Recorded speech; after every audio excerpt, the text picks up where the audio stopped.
very closely in all 6 of its electoral votes. In this early vote, we've seen half of Nevada's active registered voters have cast ballots, and there's some anxiety among Democrats because Republicans currently have a lead statewide. Are you confident the remaining ballots will close that gap and deliver the state to Harris? Well, Margaret, I can tell you a couple of things. One, I am optimistic that we are going to win, not only for Kamala Harris and Tim Walz, but for Jackie Rosen in this state. I'm absolutely confident in our ground game, in our canvassing and knocking on doors and talking to our voters, because that's literally what matters here, is making sure that our voters who are paying attention now in a swing state like Nevada, that somebody's talking to them, because there's so much information out there. And now is the time for us to connect with our voters and talk to them about the issues that they care about. So yes, I am very, very confident. And the only other thing, let me say this, Margaret, is, I was reelected just recently, and there was a Republican advantage in my race, in my midterm, and I won. Not only did I win, our congressional delegation won, and so we also won our state seats in our state house. So what we know in Nevada, it is really about that organization. It's knocking on those doors, it's phone banking, it's talking to our voters. We also have a large population of our voters who are nonpartisan. Over a third are nonpartisan. And those are the independents in other states. And they lean Democratic, they leaned my way.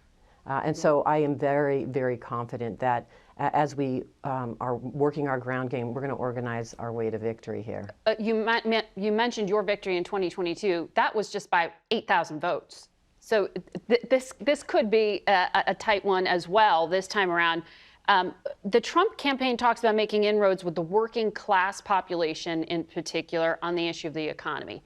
Your state has the second highest unemployment rate in the country. The majority of voters do not have a college degree. Why shouldn't the Trump campaign be confident that they are making inroads with this key demographic?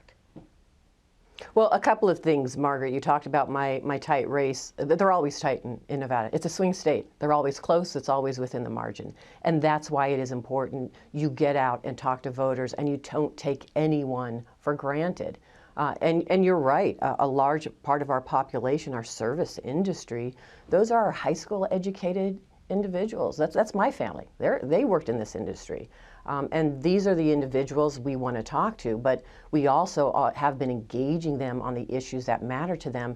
And if you look at our strong organized labor, which is the culinary, which is made up of most of the service industry, along with our building trades, they're knocking on those doors in favor of the Democrats, Kamala Harris and Tim Walz. So there is this outright concerted effort by everyone to make sure our voters understand what's at stake here. And there's a stark difference. I mean, let me just say, because this is important for voters to know this, that Kamala Harris has already talked about she wants to represent everyone. She wants to lift everybody up. No matter who voted for her, she's going to represent them. She's going to start day one with a to-do list to how she works on the issues that she knows that many voters are challenged with.